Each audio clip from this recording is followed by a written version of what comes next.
열매를 맺지 않는 은행나무. 스님!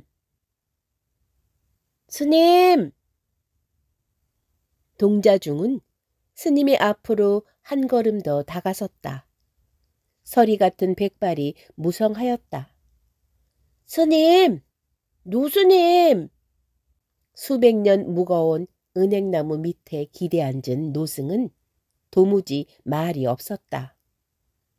하늘을 덮은 천년을 내려오는 은행나무 밑에서 은행나무와 한나무인 양 노승은 숨쉬는 기척도 안 났고 움직이는 모습도 볼 수 없었다. 아침부터 앉아 계시는 스님이었다. 동자중은 한층 목소리를 높여 스님을 불렀다. 그래도 스님은 꼼짝도 하지 않았다. 동자중은 스님의 팔을 흔들었다. 그때야 스님은 지그시 감고 있던 눈을 천천히 떴다. 스님, 사람들이 또 찾아왔습니다. 관가에서요.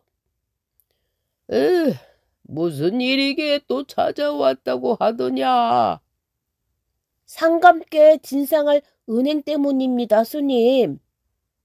아니, 추수는 아직도 멀었는데 벌써 은행을 진상하라더냐?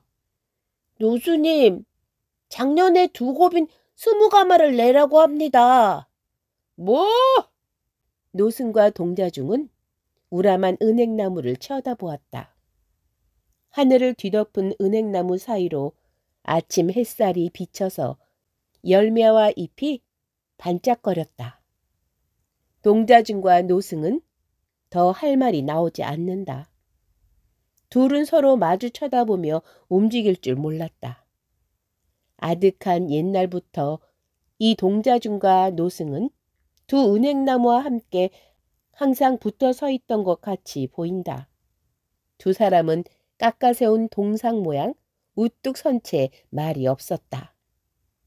산새는 제제거리며 은행나무 가지 사이를 즐겁게 날아갔다. 어느덧 노승은 아까와 똑같은 자세로 두 눈을 지그시 감았다. 까치의 울음은 좋은 소식을 안겨다 준다던데. 아침 까치의 울음소리를 들은 동자중은 혼자 중얼거렸다. 스님, 10가마도 힘든 터에 어찌 이 두 나무가 20가마를 생산해 내겠습니까? 그러나 거두어야지 어쩌겠느냐. 노승은 선장을 짚고 일어섰다. 동자중과 노승은 일주문이 높다던 현판 밑으로 들어갔다. 선제야, 너는 벼슬아치들의 성화가 두려운가? 아닙니다. 스님, 결코 벼슬아치들을 무서워하는 게 아니옵니다. 왜? 그러나 어찌합니까?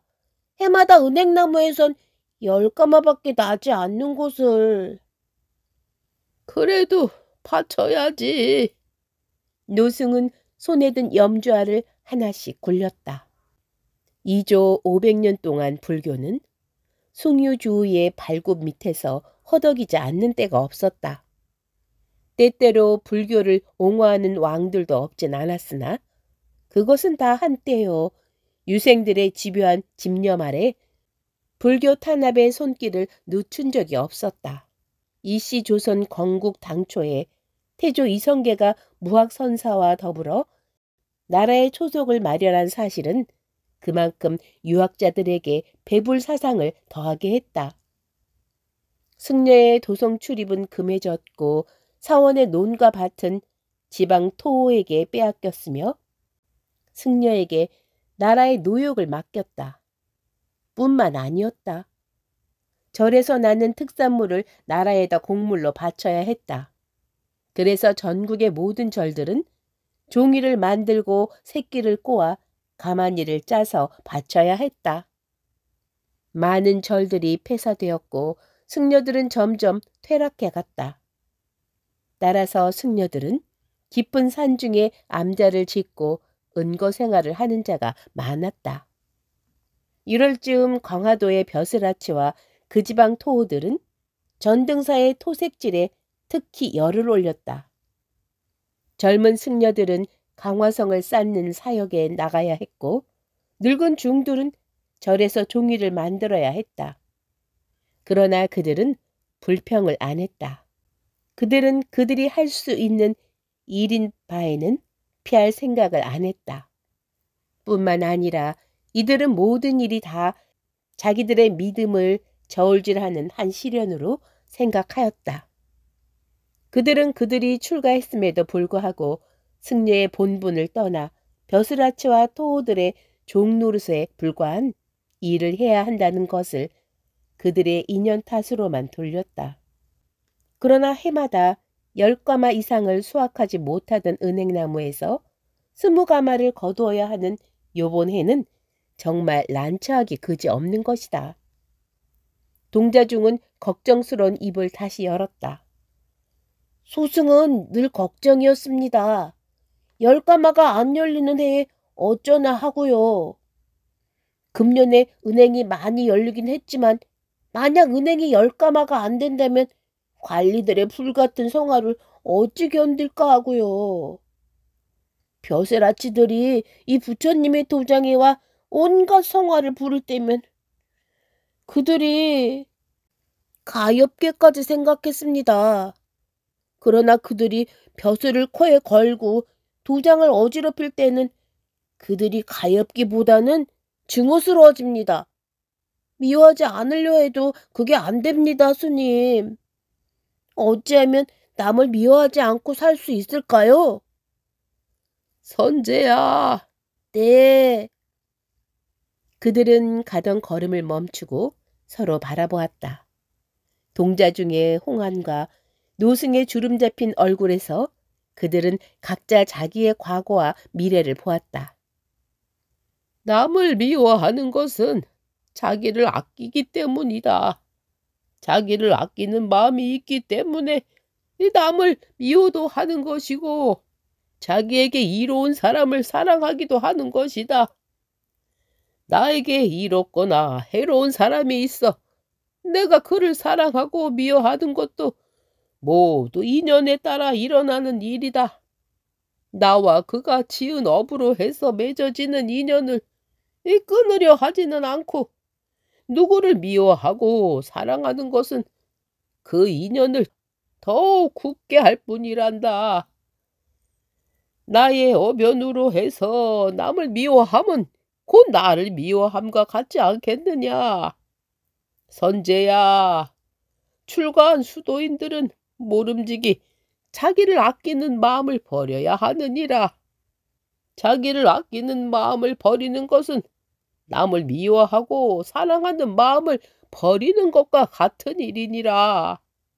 오늘날은 조정에선 물론 벼슬을 하지 않는 사대부까지가 모두 부처님의 높은 법을 욕되게 하고 있다.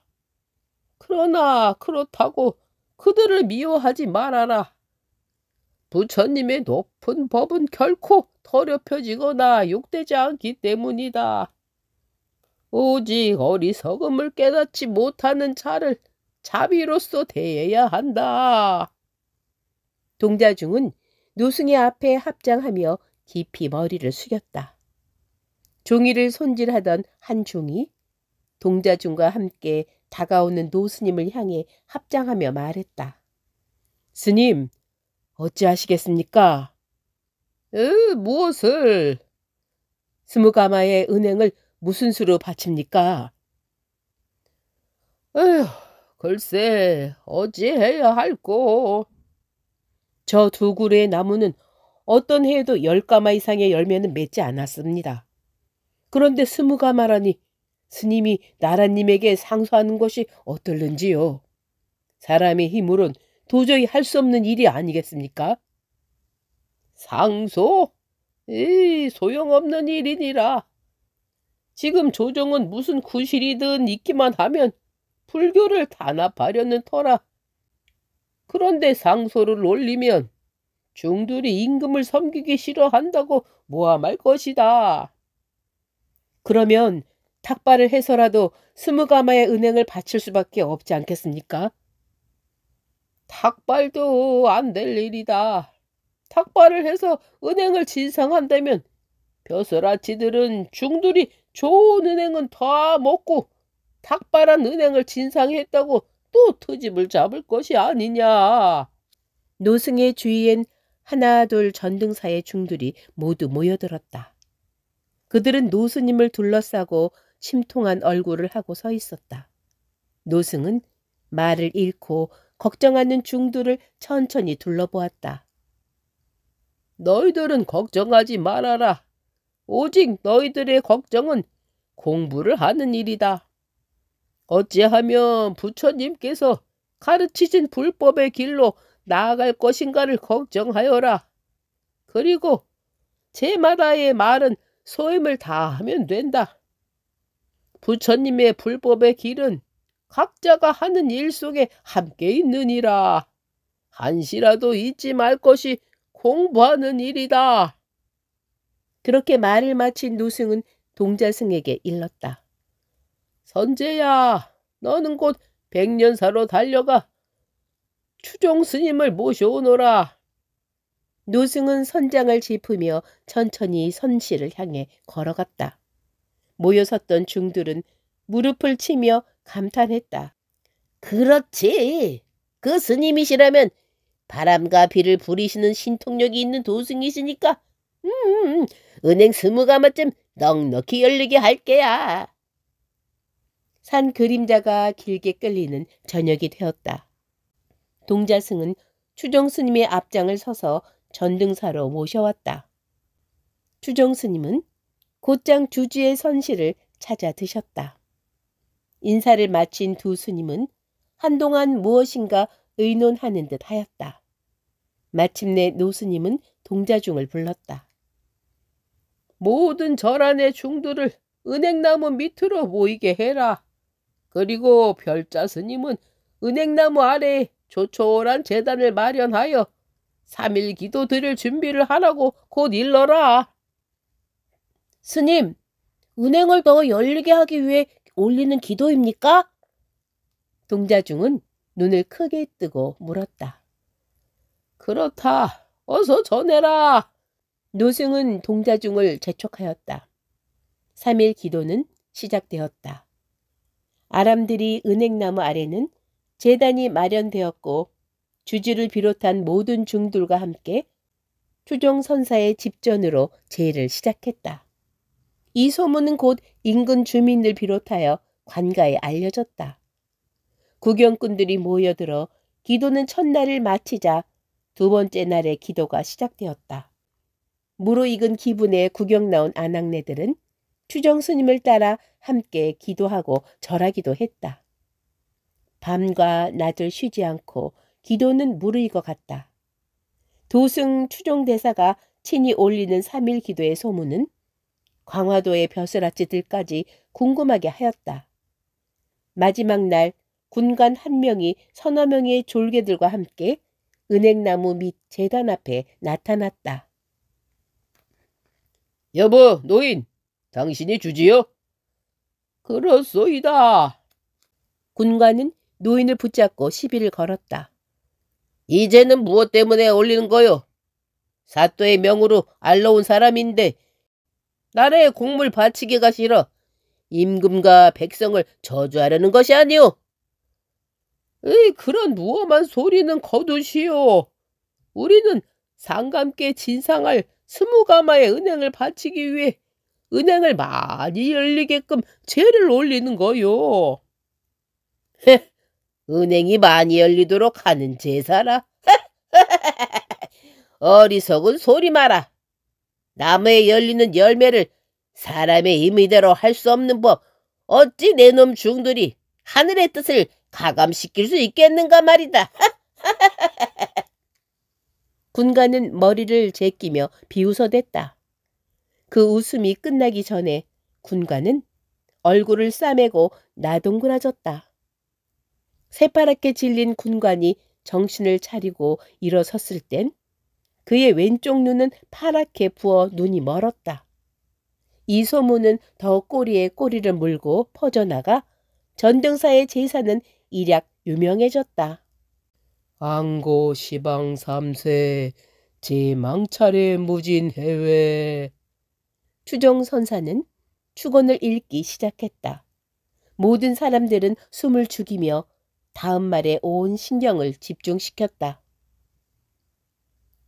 오늘 남선 부주 해동 조선국 광화도에 전등사에서 3일 기도를 정성으로 봉행하여 바치는 사마의 중생들은 두 그루 은행나무에 열매가 맺지 않게 해주시기를 지주 성심으로 축원하나이다. 100년이고 1000년이고 절대로 은행이 열리지 않게 하여 주시옵소서. 중들과 구경꾼들은 놀라지 않을 수 없었다. 동시에 하늘에선 뇌성병력이 치고 먹구름에선 비와 우박이 쏟아졌다. 은행나무의 열매는 우수수 다 떨어졌다.